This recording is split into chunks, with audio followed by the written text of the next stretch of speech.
Salut camarades!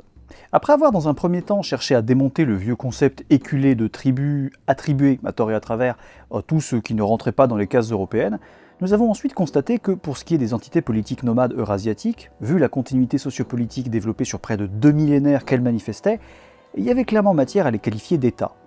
Nous avions pour cela abordé les travaux d'anthropologues et d'historiens comme Christopher Atwood, David Smith, Lamsouren Munkherdene, Stephen Powell ou Jürgen Paul, mais surtout ceux de Simon Berger, qui a fait sa thèse précisément sur l'État nomade et son système militaro-administratif. Des trois aspects principaux de celui-ci, nous avions la dernière fois abordé la répartition en ailes et centres, et la garde personnelle, nous réservant, pour aujourd'hui, le plus gros morceau, le plus central, celui qui caractérise et définit même à lui seul le fonctionnement de cet État nomade, le système décimal. Il va y avoir du boulot. Jusqu'ici le plus souvent considéré comme un nouveau type d'organisation militaire mis en place par le génialissime Chinggis Khan pour optimiser l'efficacité de ses troupes, on a déjà dit qu'il était en réalité bien plus ancien que cela, remontant à l'Antiquité puisqu'on le retrouve à peu près systématiquement depuis les Xiongnu jusqu'à la période moderne, voire jusqu'au 19e-20e siècle en fait. Mais on est encore loin d'en avoir tout vu, et on va notamment chercher à démontrer, en suivant la thèse de Simon Berger, qu'il ne réglementait pas que l'organisation militaire, loin de là. Ce qui devrait parachever de vous convaincre de la nature profondément étatique et rigoureusement organisée des États nomades. Après quoi, ayant enfin fini, je l'espère, de vous bluffer autant que Simon Berger m'a bluffé avec sa thèse, nous referons dans une dernière vidéo un petit tour du côté de l'histoire tchinguisside, qui n'aura ainsi plus du tout la même gueule.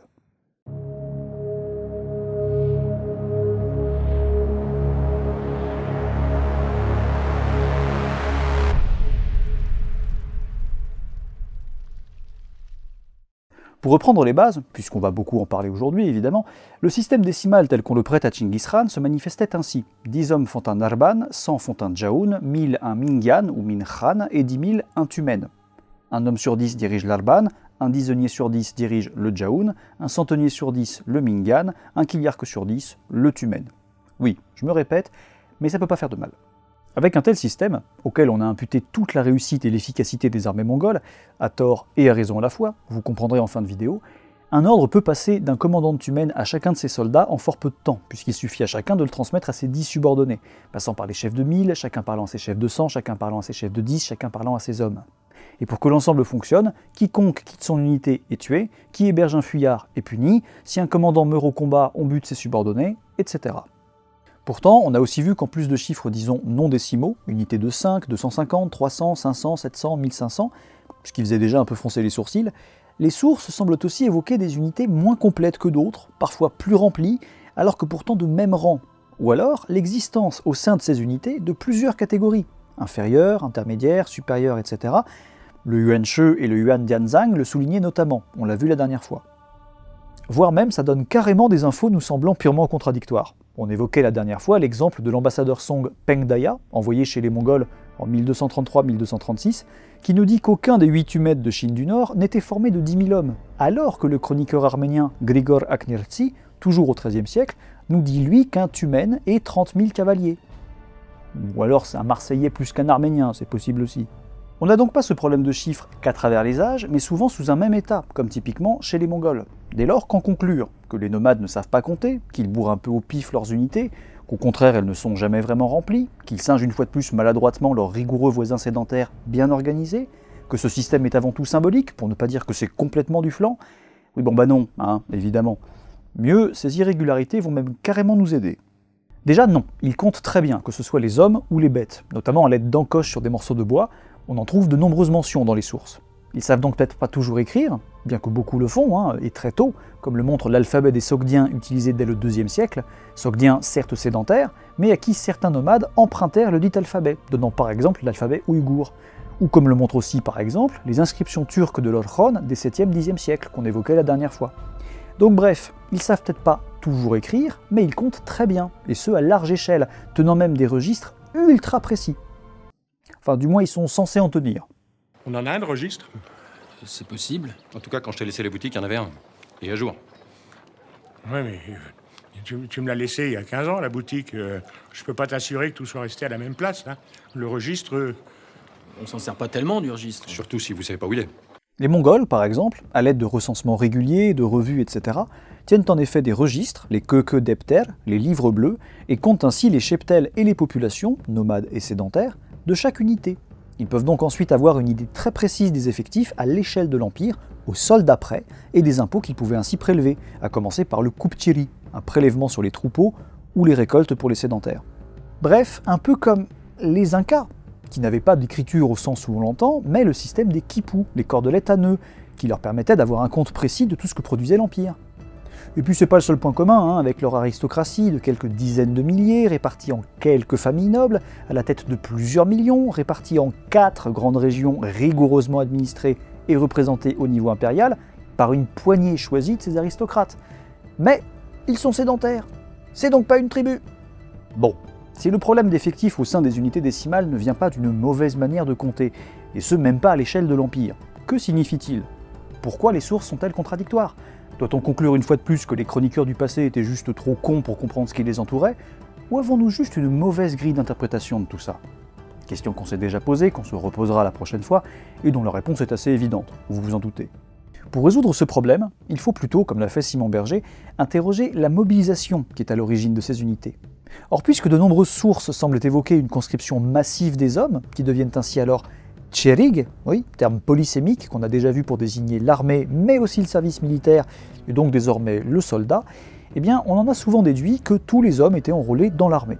Le chroniqueur persan du XIIIe siècle Atamalik al-Juwayni dit bien qu'en cas de guerre, tout homme devient soldat. Et de nombreuses sources vont dans ce sens d'une mobilisation générale. Le Yuan Shi parle de tout homme de 15 à 70 ans, Grigor Aknertsi de 16 à 70, Peng Daya de plus de 15, Barebraus de plus de 20, etc. Lors d'une guerre entre Berke, Khan de l'Ulus Jotchid, c'est-à-dire de la Horde d'Or comme on l'appellera plus tard, et Ulegu, il-Khan en Perse, c'est carrément tout homme de plus de 10 ans. Rashid ad-Din évoque ainsi durant cette guerre la mort du fils du Beglerbeg, le commandant en chef d'Ulegu, à 11 ans.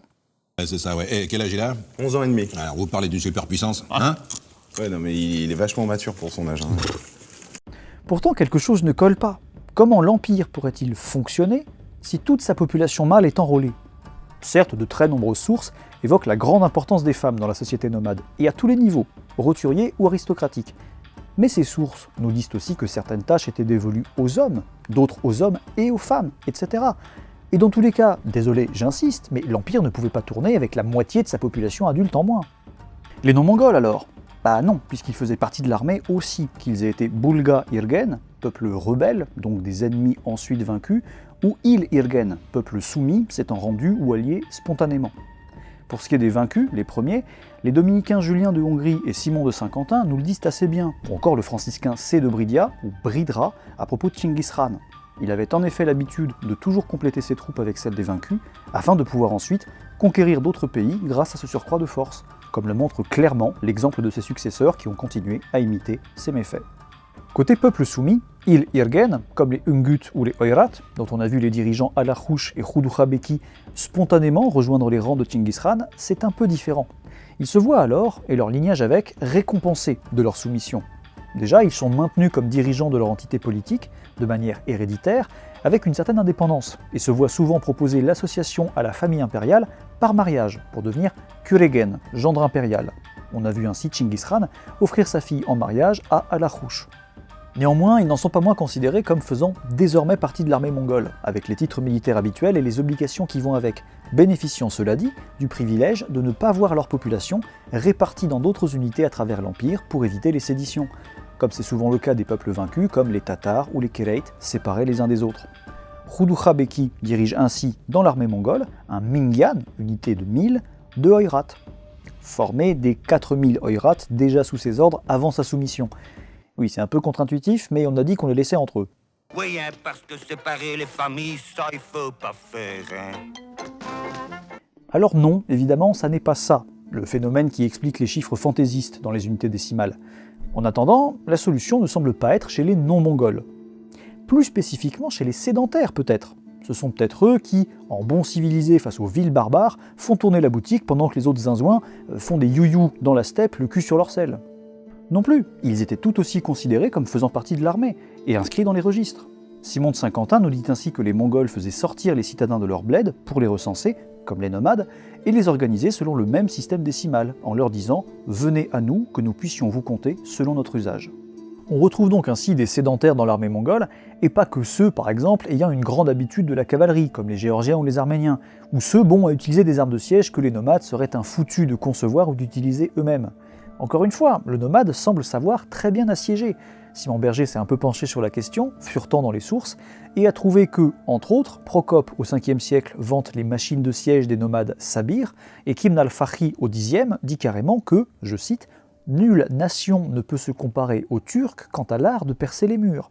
Bref, il y a ainsi beaucoup de sédentaires dans l'armée mongole, et très tôt, comme de l'infanterie Han parmi les troupes de Chinggis Khan, lors de sa première campagne en Chine du Nord, les soldats chinois de l'Empire, avoisinant même ensuite en 1241 les 100 000 hommes.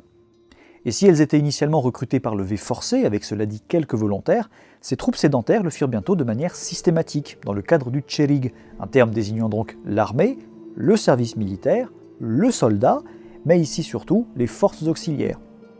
Oui, le tcherig est aux militaires mongols ce que la tribu est à l'historien occidental, en gros. Quand ils savent pas quoi mettre, ils mettent tcherig. On retrouve surtout ces troupes à l'avant-garde des armées mongoles et en première ligne, en bataille ou pendant les sièges, parmi les Bahadoud, les braves ou héros, qui désignent ici les troupes nouvellement constituées qui devaient encore faire leurs preuves, notamment en termes de loyauté. Le fait qu'on les foute devant, typiquement, ça empêchait les désertions. On y trouvait des sédentaires, des prisonniers de guerre et des prisonniers de droit commun, des otages, etc. Bref, pas ceux qu'on pleurerait le plus en cas de perte. On va vous mettre juste devant les soldats à pied. Alors vous êtes tout devant, vous avez une vue bien dégagée, et le but du jeu c'est d'essayer d'attraper les flèches des archers d'en face avec la tête. Bon, pas les sédentaires non plus. Mais alors si la mobilisation touchait tous les hommes, mongols ou non, sédentaires ou nomades, comment gérer l'Empire, ou ne serait-ce qu'en assurer la subsistance? Eh bien c'est là qu'arrive Simon Berger. Car les sources ne parlent pas que de l'incorporation des hommes dans ce système militaire, elles parlent de l'incorporation de la population. Juvaini dit ainsi dès le début de son Tarikh-i Jangusha, ce qui est devenu le titre de la thèse de Simon Berger. C'est une armée en guise de peuple, qui est redevable de toutes sortes de contributions, et qui remet sans plainte tout ce qui lui est demandé, qu'il s'agisse du kupcheri, des taxes occasionnelles, de l'entretien des voyageurs qui vont et viennent, de la maintenance du yam, des chevaux de poste et des provisions. Et c'est également un peuple sous l'apparence d'une armée. Chacun d'entre eux, grand ou petit, noble ou commun, devient au moment de la bataille un homme d'armes, un archer ou un lancier. Il rappelle même clairement, un peu plus loin, je cite, qu'ils ont divisé toute la population en compagnies de 10 en nommant un de chaque dizaine commandant des 9 autres. Après, ça pose d'autres questions, d'accord. Cela implique-t-il par exemple que tout le monde se bat dans l'Empire mongol? Hommes, femmes, infirmes, enfants, vieillards? Non, évidemment. Quoi qu'ils peuvent, quand ils veulent, on en a des exemples. En revanche, pour Simon Berger, ça implique que ce sont la nature et la fonction même de l'armée mongole qui sont à revoir. Il faut donc nécessairement considérer que l'armée mongole, organisée de façon décimale, n'était pas uniquement une force de combat mobilisée pour la guerre, mais un système militaro-administratif régissant toute la société mongole, en temps de guerre comme en temps de paix. La description qu'en donne Juvaini montre en effet que cette répartition de la population en unités décimales était permanente. Sa fonction dépassait par conséquent des objectifs purement militaires. Ainsi donc, le Yeke Mongol Ulus, le grand État mongol, désigne toute la population, l'Ergen, de l'Empire, l'Ulus, au sein du territoire de celui-ci, population entièrement organisée de manière décimale dans le cadre même de l'armée, le tcherig, où chaque unité est assignée à un nuntur, un territoire, qu'elle ne peut quitter sous peine de mort. C'est clair? Je compris. C'est pas possible. Mais oui. Mais pas moi. Moi, j'ai rien compris de votre histoire. Mais il a compris, lui. Mais lui, peut-être il comprend les finesses de la langue. Bon, l'armée, le tcherig, est donc identique au peuple, l'Irgen, dont elle est le cadre administratif. Et par conséquent, le tcherig équivaut aussi à l'Ulus, le peuple-État, la communauté politique qui forme l'État. Oui, mais je vous ai perdu quand même en fait. Bon, citons directement Simon Berger, puisque de toute façon, ce sont ses travaux. La conception politique particulière de ce qui formait l'État est en fait clairement exprimée par ce que Chinggis Khan déclarait avoir réuni et entendait léguer en part à ses fils, chez Rashid ad-Din. J'ai collecté pour vous tous ces royaumes, Mamalik, ses armées, Lashkar, et ses peuples, Arvam. Les termes persans Mamalik, Lashkar et Arvam traduisent assurément les mots mongols Ulus, Tcherig et Irgen, et rendent compte d'une tripartition politique, militaire, socio-économique qui ensemble composent l'État. Un peuple commun, Irgen, structuré en armée, Tcherig, constitue un peuple-État, Ulus. En conséquence, on peut donner une première réponse à ce qu'est l'État nomade d'après l'exemple mongol, dont on voit bien qu'il est représentatif d'une tradition stéppique eurasiatique beaucoup plus large. Il poursuit donc, pour le dire de manière abrupte, dans le contexte des steppes de l'Eurasie centrale, l'État, c'est l'armée. Autrement dit, si l'État est un système de relations codifiées entre une strate dirigeante et des populations dirigées, alors le cadre au sein duquel se déploient ces relations est l'armée. Elle constitue l'institution centrale de l'État, l'outil principal d'organisation et d'intégration à grande échelle des populations. L'incorporation systématique des vaincus et des ralliés dans l'armée mongole se comprend ainsi avant tout comme une intégration dans la structure politique et administrative de l'Empire mongol. Faire partie de l'armée revenait à faire partie de l'Empire, et inversement. Autrement dit, Engagez Guignol, pourquoi tu es dans ma chère unité? Chef, pour tuer, chef! Donc tu es un tueur? Chef, oui, chef! Fais-moi voir ta gueule de guerrier! Chef! T'as une gueule de guerrier? oui, bon, d'accord, c'est pas mal comme interprétation. C'est vrai, c'est sympa, ça peut expliquer des trucs, mais pas tout. Donc finalement, pourquoi cette interprétation vaudrait mieux qu'une autre? Eh bien parce que si, précisément, vous allez voir que non seulement, avec ce qu'on a déjà dit jusqu'ici, ça se tient déjà pas trop mal, mais qu'en plus, ça justifie aussi très bien le reste, notamment les règles strictes qui entourent ces unités, l'importance des recensements, revues et registres, et même, voire surtout, les fameux écarts inexplicables des chiffres au sein d'unités supposées pourtant décimales. Mais avant de voir ça, schématisons déjà un peu avec ce qu'on vient de voir, le fonctionnement de l'Empire mongol tel que le propose Simon Berger, et qu'on retrouve en partie sans surprise chez d'autres nomades aussi bien avant qu'après. On ira d'ailleurs ensuite faire un petit tour du côté de chez certains d'entre eux, vous verrez que ça va nous permettre de mieux comprendre le fonctionnement de ce foutu système décimal. Ainsi, l'unité de base mongole, la clé de voûte de ce système où armée et administration ne font qu'un, aurait donc été, plus que l'emblématique Tumen plutôt utilisée dans des contextes guerriers, le Mingyan, l'unité de 1000, d'où le fait qu'à l'avènement de Chinggis Khan ou de Gödei, on répartit la population en Mingyad. Structurant la vie sociale et économique des nomades comme des sédentaires, c'était à l'échelle de cette unité que l'État exigeait les contributions diverses dues par la population, comme le dit très bien par exemple Atamalik al-Jowaini. Depuis que tous les pays et les peuples sont passés sous leur domination, ils ont établi un recensement d'après leur manière habituelle et ont classé tout le monde en dizaines, centaines et milliers. Ils ont requis le service militaire, le yam ainsi que les frais et fournitures de provisions qui lui sont liés, en addition aux taxes ordinaires, et par-dessus tout cela, également les charges du kupchur, en l'occurrence le kupcheri, ce fameux impôt de prélèvement qu'on évoquait tout à l'heure. C'était d'autant plus l'unité de base du système militaro-administratif mongol qu'à sa tête on trouvait un noyan, titre général pour désigner le commandant d'une unité, mais le plus souvent pour les commandants de Mingyad et de Tumen, noyan que seul pouvait nommer le souverain, comme Chinggis Khan lors de son intronisation mettant en place ses 95 Mingyad, ou Ögedei lors de la sienne pour les 127 alors décomptés. Et du coup, il est plus logique aussi que Khudukha Beki dirige un Mingyad, même de 4000 Oirat. C'est moins le numéraire qui compte que le fait qu'on doit pouvoir inscrire son ancienne entité politique sans la briser dans la structure militaire de l'Empire, parmi les unités de base. Bien sûr, le fait que des commandants militaires soient à la tête de ces unités a pu faire tiquer, notamment chez leurs voisins chinois, adeptes d'une complexe bureaucratie civile. Le Yuan-She balance ainsi que leur administration, du temps de Chinggis Khan, consistait uniquement en des commandants de 10 000 hommes pour commander l'armée et en des juges pour appliquer les lois et les sentences. Ce qui irait dans le sens de l'historiographie classique, on est d'accord. Le nomade, un foutu de concevoir une administration et qui n'en chope une qu'en imitant les sédentaires. Après, est-ce que ça vaut vraiment le coup d'imiter notre administration? On vous a mal informé. Vous devez vous adresser au guichet 2. Ici, à côté? Non, ça c'est le guichet 8. Le guichet 2, je ne sais pas où ils l'ont mis. Consultez l'huissier. Mais c'est... Dans tous les cas, rien n'est plus faux. Déjà, vous savez désormais que c'est plus complexe que ça, ne serait-ce que parce que les différentes sphères de l'administratif, du politique et du militaire, chez les nomades, se recoupent. Le Noyan a donc, sous son titre militaire, plusieurs casquettes, et il est éloquent que Noyan soit parfois traduit en chinois par fonctionnaire. Tandis qu'à l'inverse, les juges que mentionne le Yuan-She là, les Yarguchin ou Jarguchin, étaient eux aussi, selon l'habitude nomade, recrutés dans l'armée, souvent au sein du Keshig. Mais en plus, il serait réducteur d'imaginer, comme a pu le faire une partie de l'historiographie classique, qu'à cette administration militaire succède forcément à terme une plus complète administration civile, inspirée voire héritée des sédentaires, avec des fonctionnaires spéciaux recrutés parmi eux et supervisés par des officiers spécifiques au gouvernement des populations sédentaires, comme le seraient les Darugashin mongols. Au contraire, l'armée mongole, loin d'être juste une force d'occupation se souciant assez peu de la gestion des conquis, est dès le départ conçue comme un mode et un outil d'administration. Typiquement, même ces Darugashin spécialisés dans le gouvernement des sédentaires sont aussi recrutés au sein de l'armée, souvent dans le Keshig, et ont donc aussi un rôle militaire, commandant des troupes, etc. Encore une fois, obnubilés comme on a pu l'être par les prouesses guerrières mongoles, on n'a pas regardé tout ce que ça impliquait derrière.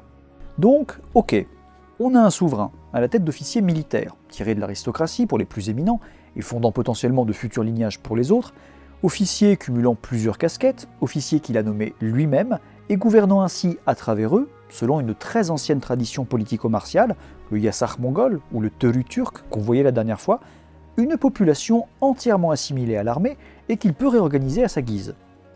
Mais quid de cette population, justement ? Tout ça ne nous dit pas en effet comment fonctionnait concrètement ce système décimal appliqué à l'ensemble de la population, nomade ou sédentaire, homme ou femme, enfant ou vieillard. Non, parce que dire que toute la population est mobilisée en unité décimale au sein du Tcherig, l'armée, ne nous dit pas ce que ça implique dans les faits. La puissance de l'Empire mongol ne réside sans doute pas dans sa capacité à foutre les mioches et les vieux en première ligne. J'ai dit sans doute pas. Par le hasard des affectations, ce sont de jeunes soldats qui se retrouvent devant. Le hasard des affectations, éventuellement les vieux soldats qui ont envoyé les jeunes au casse-pipe. C'est possible, je sais pas le détail non plus. Donc là, si on avance la première ligne, on envoie les jeunes se faire charcuter. Voilà. Excusez-moi, mais ça m'étonne de vous voir en faire un cas de conscience. Ça vous ressemble pas, ça? Et parce que c'est quoi qui me ressemble?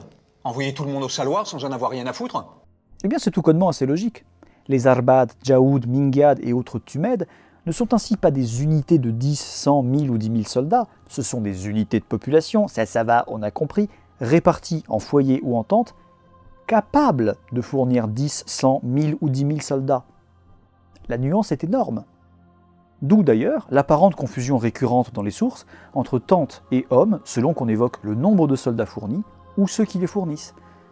Même si c'est parfois dit très explicitement, Ibn Arabshah dit ainsi au XVe siècle, un tumen est le nom usuel pour une population qui produit 10 000 soldats. Parfois, il faut juste relire les sources et bien les traduire. Ça aide. Dès lors, il est beaucoup plus logique qu'on ne puisse pas quitter son unité sous peine de mort, puisque ça foutrait le boxon dans la chaîne de production, ne serait-ce que dans la minutieuse répartition des pâturages, le prélèvement des impôts, les revues et recensements réguliers, etc. Dans l'Empire mongol, contrairement au topos sans fondement historique du nomade absolument libre de se déplacer où il veut, tout à sa place. La preuve, le statut de Dalkhan, prestigieux et rare, qu'on a vu appliquer à Badaï et Kishlir pour avoir prévenu Temujin de l'arrivée de l'armée Kereit, et qui fut ensuite notamment filé à tous les religieux de l'Empire. Ce statut, que seul pouvait offrir le souverain, implique l'exemption d'impôts et, dans de très rares cas, le droit de nomadiser librement. Ce qui va dans le sens d'un ancrage territorial très fort chez les nomades, dont ce statut est une exception. Sinon, si les nomades font ce qu'ils veulent et vont où ils veulent, il n'a aucun intérêt ce statut. Tout comme la juste répartition des richesses entre les plus riches unités et les plus pauvres, qu'on croise parfois dans les sources, semble plus cohérente dès lors qu'on imagine non pas un système égalitaire, nomade, quasi-communiste, mais comme l'a montré Christopher Atwood, un système cherchant à maintenir une production équivalente entre unités de même rang, afin que chaque unité assure son rôle, notamment économique et militaire. C'est un peu moins la fête. Et ça va encore plus loin. Lorsqu'ils se lancent à la conquête d'un nouveau territoire, et mettent pour ça en place une armée de conquête, on va voir plus loin comment, eh bien, comme le dit Simon Berger, l'armée mongole constituant un organe administratif total, englobant la population dans son ensemble, une armée en campagne était également un peuple en mouvement. En effet, les familles accompagnaient systématiquement les troupes dans leurs déplacements, parfois jusqu'au plus près de la bataille, au sein des Aourouch, les camps de base. Et si vous ne le croyez pas, le chroniqueur C de Bridia, ou Bridra, le dit très bien. Oui, on dit C de Bridia, on n'a pas son prénom. Ah bon, il n'a pas de prénom? Je viens de vous le dire. Lorsque les Tartares décident d'attaquer un pays, l'armée qui part en campagne se met rapidement en route, en chargeant précautionneusement sur les chariots et les chevaux toute la famille, les épouses, les enfants, les servantes, les tentes et tous les équipements, avec le bétail et les moutons, et en faisant de très grandes réserves d'armes, d'arcs, de carquois et de flèches. Lorsque les Tartares arrivent à proximité des terres à envahir, ils envoient des éclaireurs très rapides, afin de terroriser la population par leur arrivée inattendue, et de tuer le plus grand nombre d'hommes possible, de sorte qu'aucune armée adverse ne soit en mesure de s'organiser contre eux. Puis, s'ils n'ont pas rencontré d'opposition, le reste de l'armée s'avance à son tour, et toute la foule avec l'ensemble des familles s'ébranle à découvert. Prometteur, Et comme promis, cette militarisation totale de la société nomade que théorise Simon Berger explique aussi parfaitement les incohérences apparemment irréconciliables des sources quant aux unités irrégulières qu'on a vues tout à l'heure, ce qui devrait définitivement achever de convaincre les plus sceptiques. Ça va limite moins être de l'histoire que des maths à ce niveau, même si je suis pas sûr que ce soit le meilleur moyen de vous le vendre. Et vous allez voir, ce que ça dit de la puissance et de l'efficacité nomade est complètement dingue.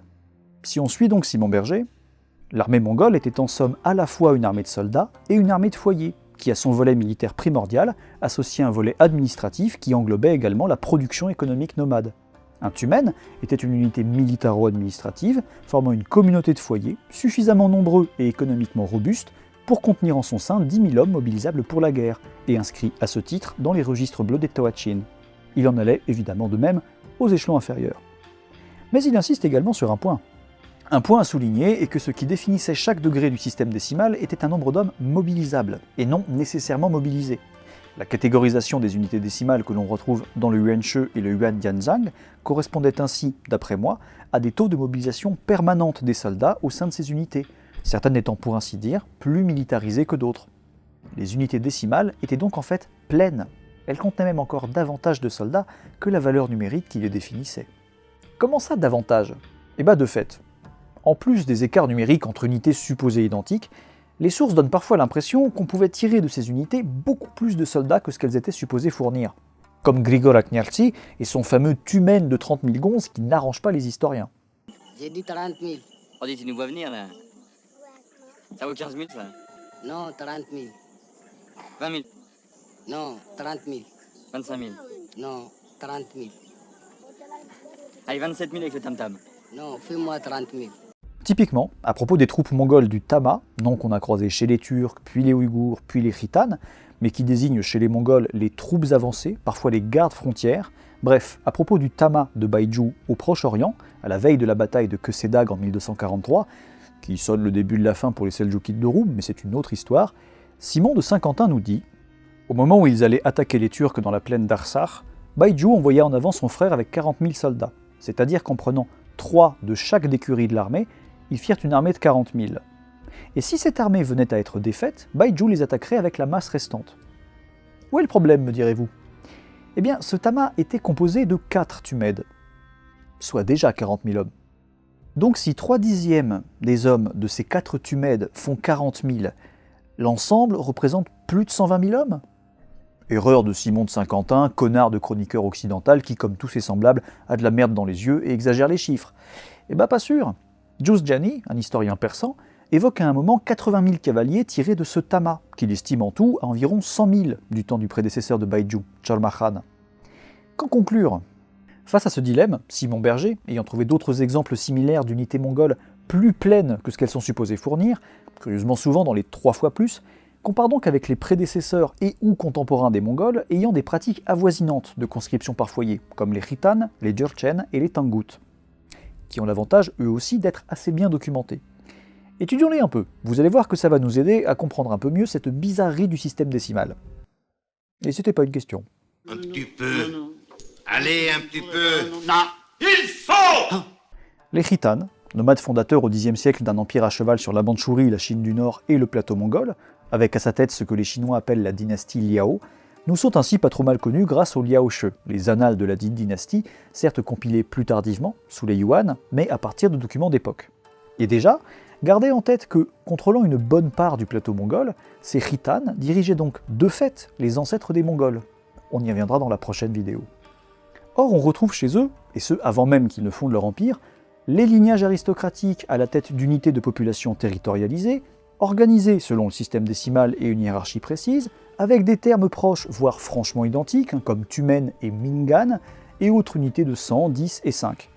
On y retrouve aussi, semble-t-il, l'absence de différenciation entre armée et population, et la conscription par foyer.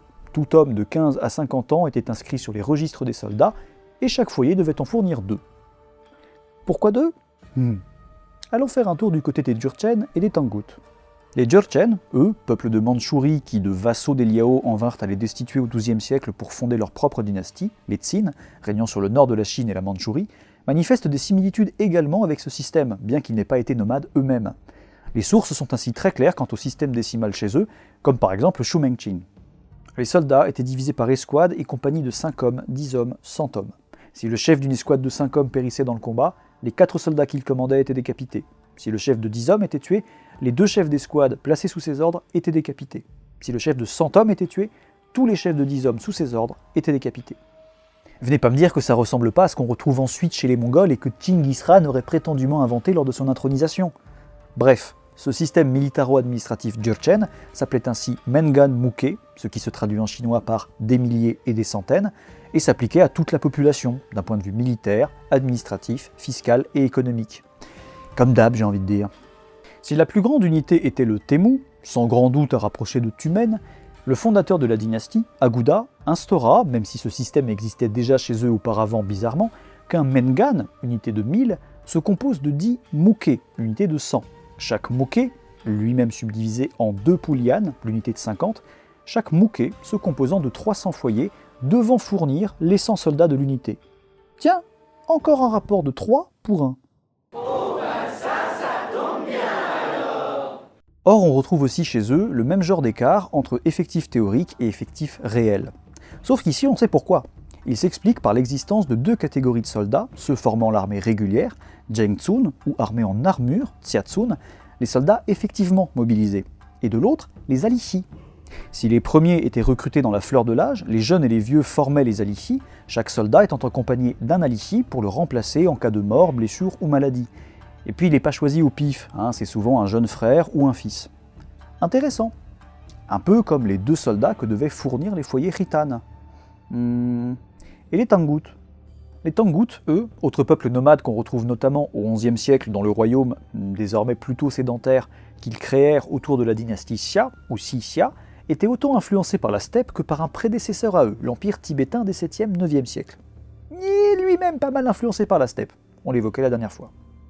L'empire tibétain manifestait ainsi plusieurs caractéristiques du système militaro-administratif, comme la division en plusieurs ailes, appelées cornes chez eux, comme chez les Xiongnu, cornes divisées en 10 districts, 8 de 1000 guerriers, 1 de petits milliers, soit 500 guerriers, et 1 de la garde royale, le tout réparti en unités de 100, de 50, etc., dans une structure, une fois de plus, autant administrative que militaire, collectant les taxes, mobilisant les troupes, organisant le travail, etc.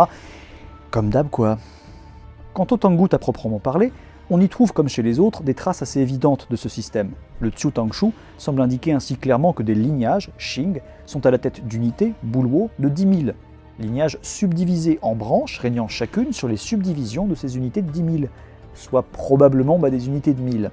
Et je sais que je me répète, mais c'est aussi pour bien vous montrer que Simon Berger ne sort pas ses similitudes de son chapeau, loin de là. Mieux encore, on sait que tous les hommes de 15 à 70 ans étaient inscrits dans les registres militaires, et cerise sur le gâteau, leur nouvelle loi de 1212 stipule carrément que, je cite, « le peuple est la base de l'État et est inséparable du service dans l'armée ». Tout est dit.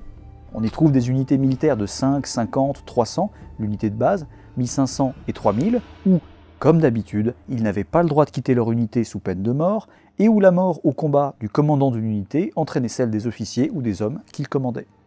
Quant à la conscription, elle s'y faisait par tentes ou familles, réunies en groupes, guon, de 10, 50, 100, 250 ou 500 tentes.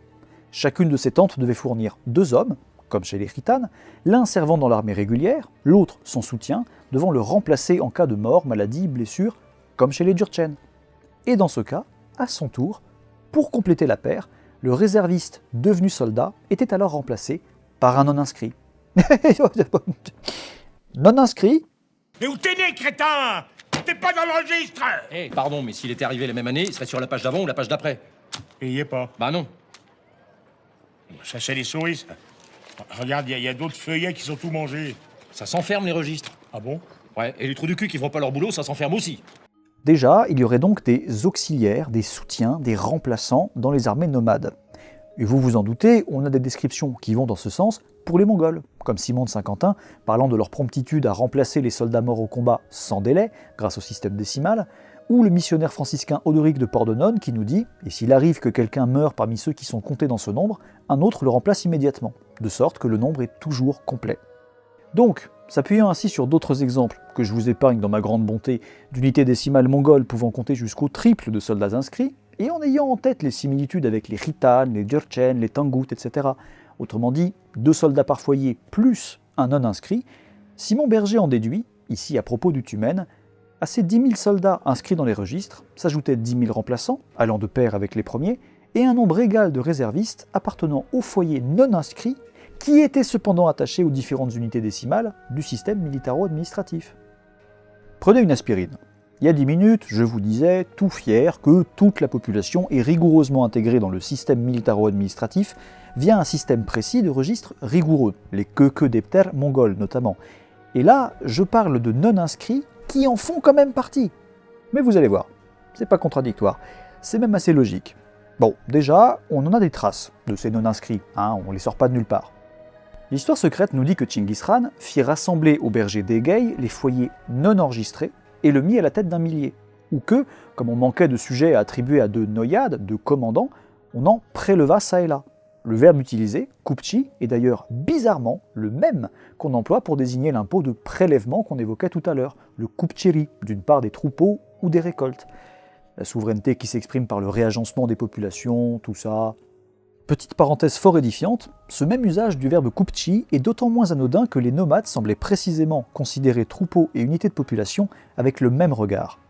Jiaogong, selon la traduction qu'on en fait, semble dire que leurs chevaux, je cite, forment des troupeaux de 1000 et de 100, là où Simon de Saint-Quentin, effaré, disait que les Mongols considèrent tous les gens qui sont au monde comme du bétail.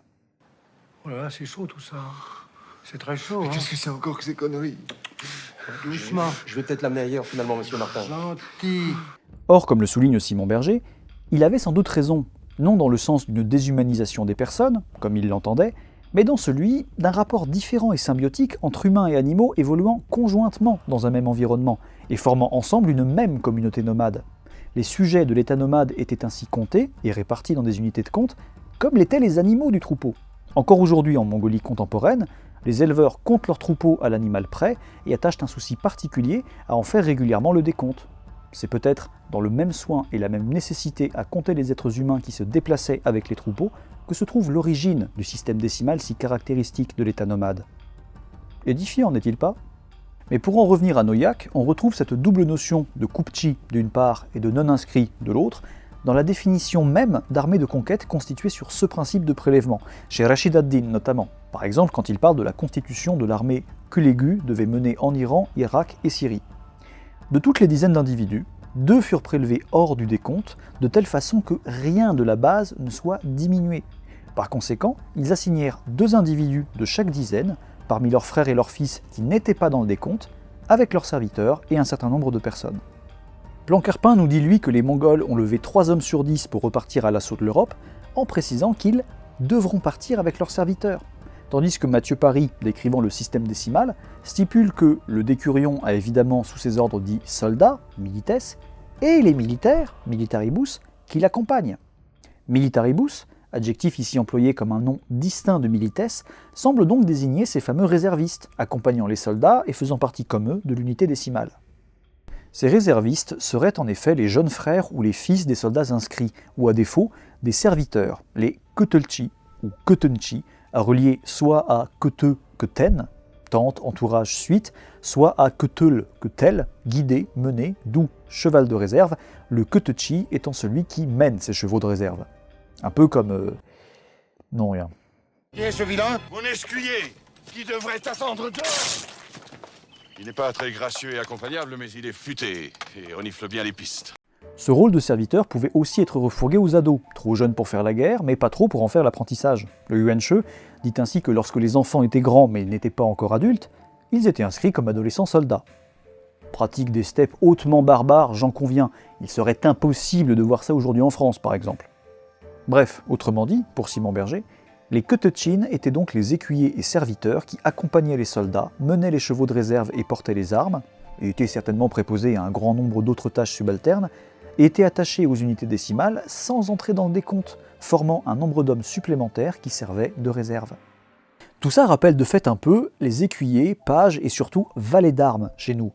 D'ailleurs, si vous trouvez le coût des effectifs réels des unités nomades trop compliqués, trop tirés par les cheveux, trop irréalistes à mettre en place, vous voulez que je vous rappelle le fonctionnement des lances dans la société militaire occidentale médiévale, avec entre 4 et 10 gonzes, un chevalier, des pages, des archers, des coutilliers... C'est relativement le même bordel, hein. Anecdote marrante d'ailleurs sur ce SNU médiéval mongol, on a dans le Yuan Dianzhang l'histoire d'un Noyan de Tumen, donc commandant de 10 000, qui se plaint que les soldats du Tama, garde-frontière disons, de sa région, ne s'emmerdent plus et envoient à leur place leurs écuyers en cas de mobilisation, ce sur quoi leur commandant de 10 et de 100 ferme gentiment les yeux. Depuis que vous avez annoncé qu'on sacrifiait plus les jeunes, les anciens refusent de se battre. Mais pourquoi?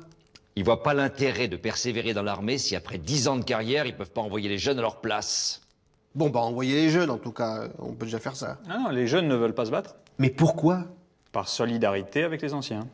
Bref, c'est en tout cas là que le raisonnement de Simon Berger est implacablement logique.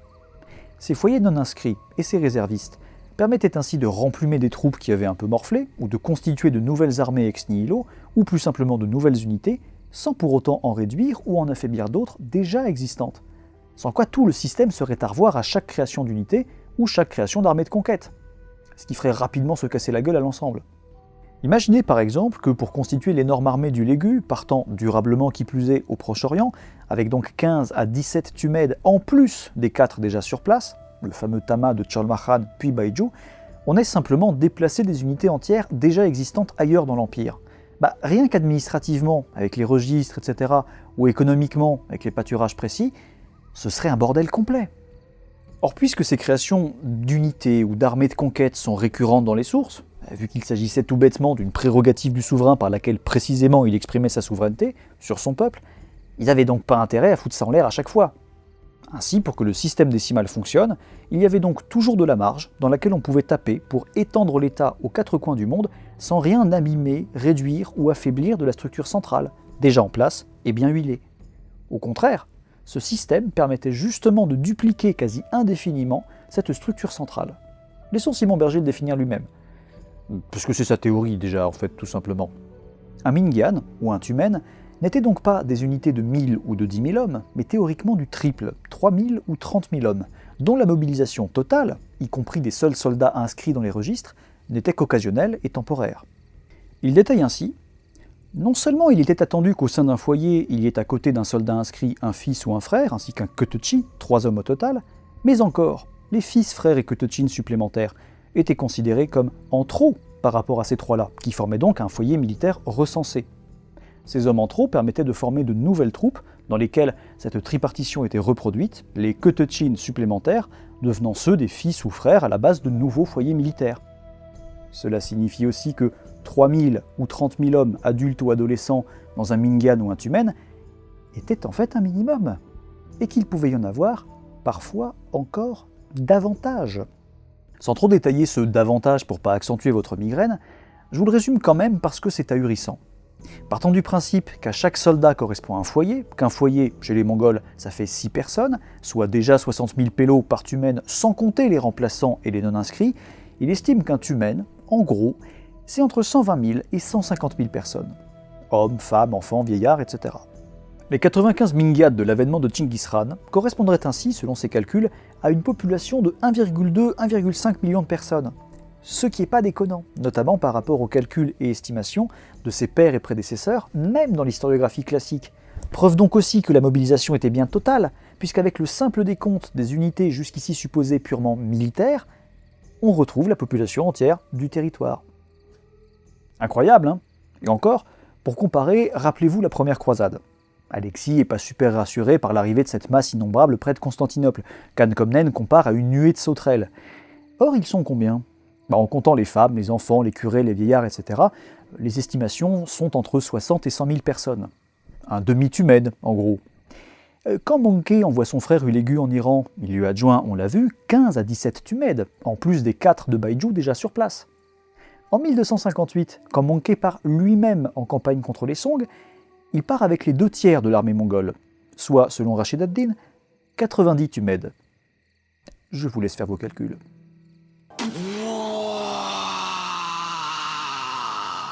Bref, dès lors, on s'explique beaucoup mieux beaucoup de choses, notamment la terreur millénariste que suscitent les Mongols. Les Gons sont ultra rapides, puisqu'ayant plusieurs chevaux, innombrables, puisqu'en famille, quasi immortels, puisqu'aussitôt remplacés, autonomes, puisque se déplaçant avec leur structure socio-économique et leur cheptel, le tout sans jamais le faire au détriment des autres armées mongoles. Évidemment qu'en face on fait dans nos frocs. Chaque armée de conquête est ainsi pour Simon Berger une véritable duplication de la structure centrale, comme on l'a un peu abordé tout à l'heure. Et ce plus encore que vous ne l'imaginez. Vous n'êtes pas sans savoir que Chinggis Khan alloua des apanages aux princes et princesses de son lignage, à commencer par ses 4 fils, Jochi, Chagadai, Ögedei et Tolui. Apanages qui étaient en fait des parts de la population et de l'armée de l'Empire, donc des Zulus-Soud, des peuples-États, pluriel Dulus du coup, que Chinggis Khan, en bon souverain nomade, pouvait remodeler à sa guise. Eh bien, on retrouve cette structure impériale et ses différents apanages dans les armées de conquête, les levées aboutissant à celles-ci se faisant de manière proportionnelle dans chaque oulous de chaque prince ou princesse tchinguisside, de telle sorte que dans chaque nouvelle armée de conquête, on a des officiers et des grouillots venant de chacun des Oulous-Souds des 4 fils, reproduisant ainsi à n'importe quelle échelle et n'importe où ce que les historiens appellent la collégialité du pouvoir exercée par les 4 branches du lignage d'or. Donc oui, chaque armée de conquête est bien une duplication de la structure centrale, capable d'étendre partout la domination mongole de manière parfaitement représentative, proportionnelle et centralisée, sans jamais affaiblir ou désorganiser le dit centre. Heureusement que tous ces barbares tribaux ont eu les sédentaires pour apprendre à diriger un État. Vous voulez que je vous rappelle quand est-ce qu'on a vraiment réussi à centraliser le pouvoir par chez nous? Bref, avec tout ça, c'est bon. D'énormes passages passionnants de la thèse de Simon Berger ou des travaux de ses prédécesseurs restent encore à vulgariser et qui en disent long sur l'histoire eurasiatique, mais vous avez déjà, je pense, un bon aperçu du bousin. Vous ne devriez plus pouvoir considérer les Mongols et les nomades d'Asie centrale comme des guerriers tribaux apolitiques et sans entrave, uniquement appâtés par le butin ou la nécessité de survivre ailleurs que dans leurs steppes inhospitalières, incapables de se structurer socialement, jouant du tam-tam et juste bons à imiter les sédentaires.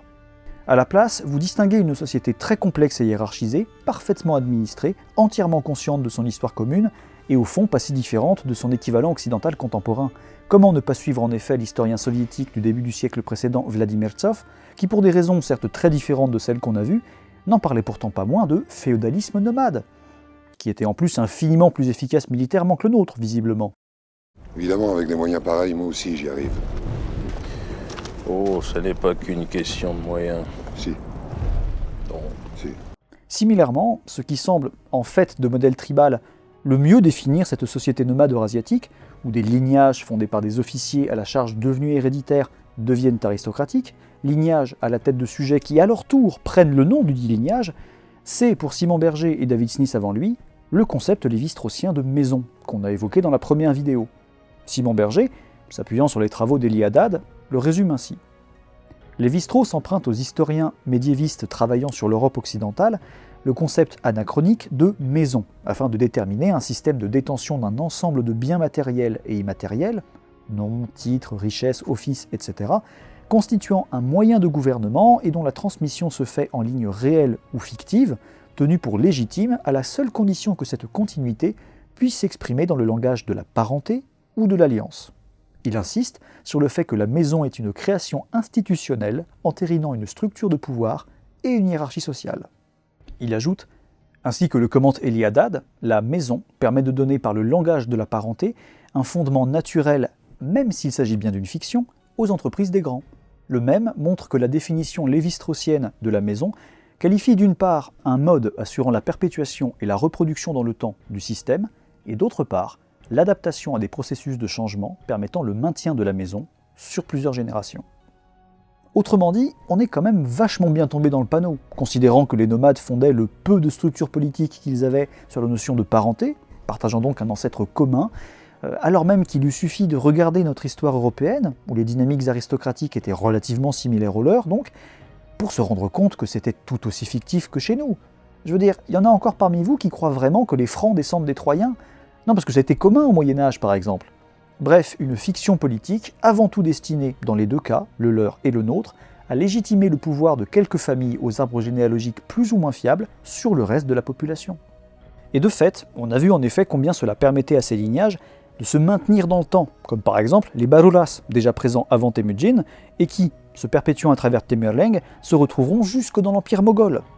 Donc non seulement avec le reste de ce qu'on a vu, ça ne peut pas aller dans le sens d'un quelconque tribalisme des nomades, mais ça peut encore moins aller dans le sens d'une retribalisation des nomades après l'éclatement de leurs éphémères structures impériales, comme le voudrait une partie de l'historiographie classique du sujet. De fait, les entités politiques nomades issues de l'éclatement post-Tchinguisside semblent ainsi moins des groupes redevenant naturellement des tribus artificielles ou synthétiques, comme beaucoup l'ont proposé, que des États régionaux, pour suivre le concept du brillant Jürgen Paul, des segments de l'ancienne structure militaro-administrative impériale, devenus indépendants suite à la disparition de l'échelon central et supérieur, le Khaganat Tchinguisside, ou l'un des 4 Oulous-Souds qui le formaient, mais maintenant dans les faits, le même fonctionnement militaro-administratif que du temps de l'Empire.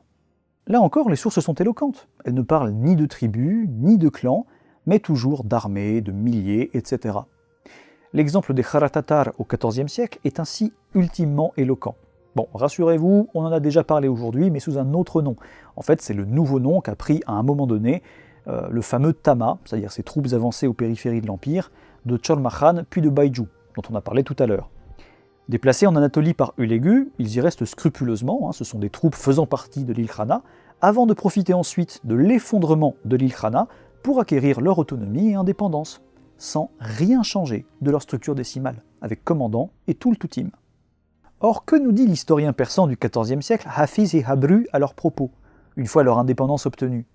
Eh bien, s'inspirant des expressions politiques turco-mongoles, qu'on retrouve notamment dans l'histoire secrète, il dit qu'ils étaient Be-Sare, sans chef, au sens littéral de sans tête, comme le modèle théorique de David Smith.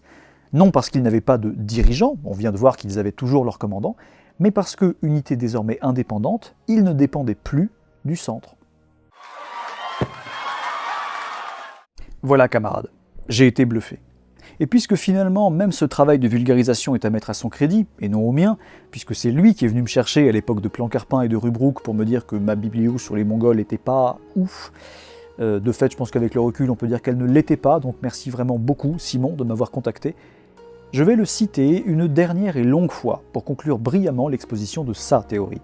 Ce qui vous permettra aussi de réfléchir à tout ce que cette nouvelle analyse de l'histoire nomade eurasiatique peut impliquer quant à ce qu'on pense savoir de l'histoire de Temujin, et qu'on verra la prochaine fois, mais pas que. De tous, en fait. Que ce soit Attila ou Temurleng, tout est à revoir. Au terme de cette étude, il apparaît que la thèse de David Smith, d'après laquelle la société nomade eurasiatique était une société étatique et non tribale, est entièrement validée. L'ordre aristocratique qui, d'après lui, organisait cette société, mais dont il n'explicitait pas les conditions d'émergence, trouve en fait son origine dans la structure militaire de l'État nomade. Les maisons aristocratiques, détenant l'autorité de cet État nomade, se formaient autour de lignées d'officiers militaires exerçant leur commandement héréditaire sur les unités du système militaro-administratif décimal. Celui-ci se trouvait au cœur de l'organisation étatique nomade et en constituait le principal instrument de gouvernement. La notion de tribu et son lot de connotations héritées du XIXe siècle occidental doit être définitivement abandonnée. Rien dans sa définition admise ne permet de rendre compte des phénomènes que connaît la société nomade d'Eurasie centrale entre le IIIe siècle avant notre ère et le XVIIIe siècle. Tenter de la redéfinir et de l'associer à d'autres termes dans des expressions telles qu'état tribal, tribu artificielle ou tribu composite ne fait que vainement entretenir une confusion des concepts, un discrédit implicite porté sur les formes de pouvoir nomade et une opposition factice entre un nous et un eux à l'altérité érigée en principe a priori. Le concept d'état, au contraire, autorise une pleine intelligence de la structure sociale et politique des nomades des steppes.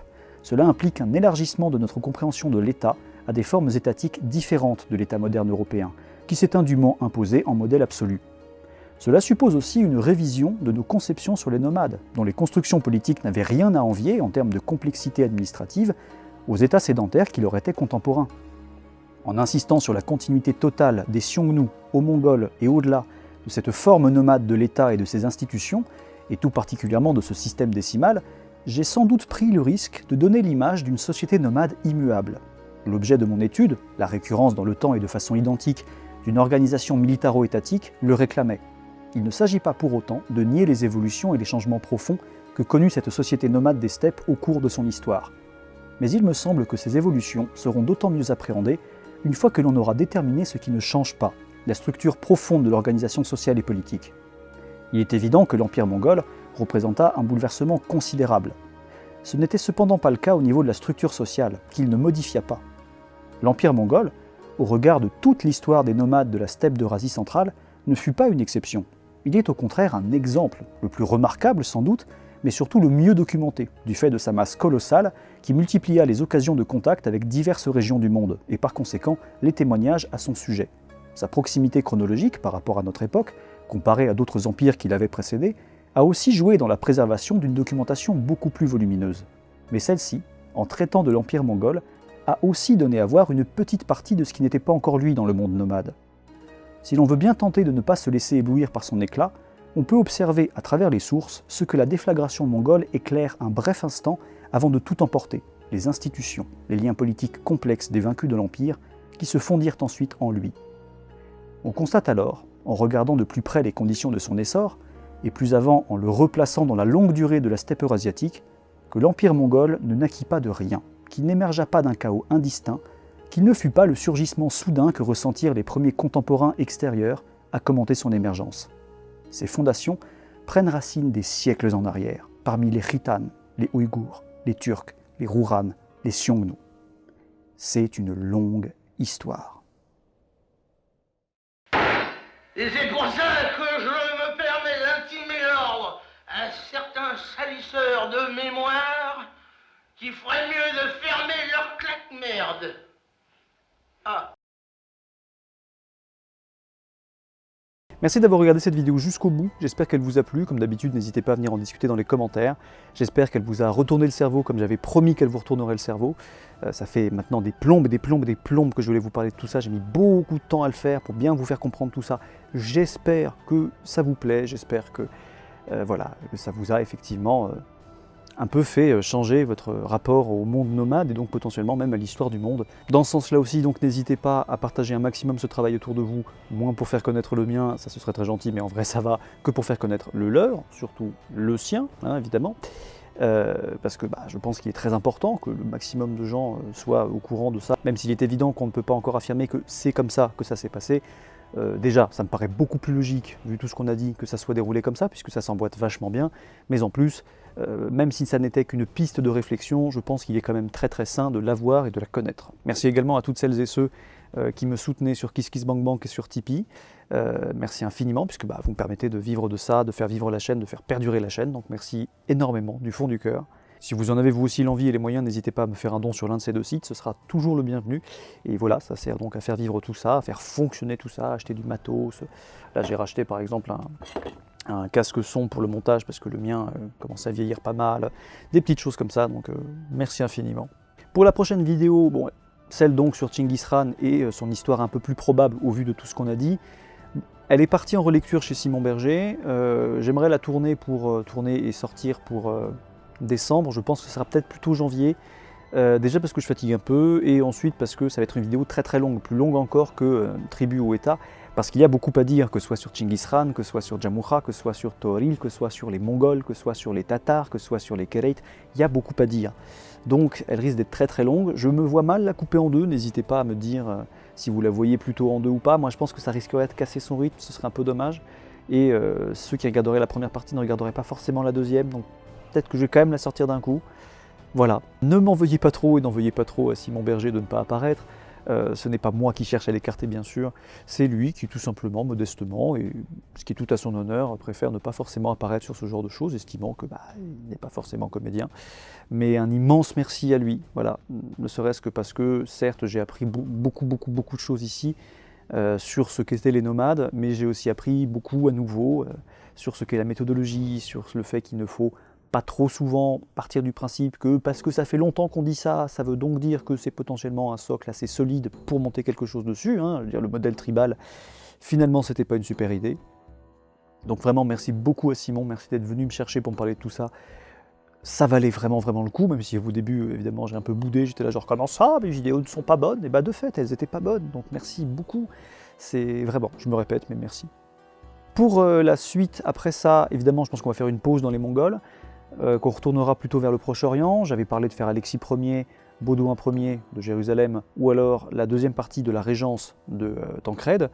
On peut également faire quelque chose sur des héros de tech, hein, j'en avais parlé aussi. Je vous avais proposé Bertrandon de la Brocaire, mais on peut aussi faire par exemple l'Alexiade d'Anne Comnène, pour parler justement d'Alexis Comnène. On peut faire le texte intégral d'Oussama Ibn Munkid, puisque maintenant, grâce à Clément Juarez de Saga Film, je l'ai, donc on peut faire ça aussi. Sur ce, j'espère que vous vous portez bien, que le moral va, que vous n'êtes pas trop abattu par l'intégralité de l'ambiance du monde dans lequel nous vivons aujourd'hui. Je vous souhaite de bien prendre soin de vous tous, que ce soit individuellement ou collectivement, et on se dit à la prochaine. Ciao.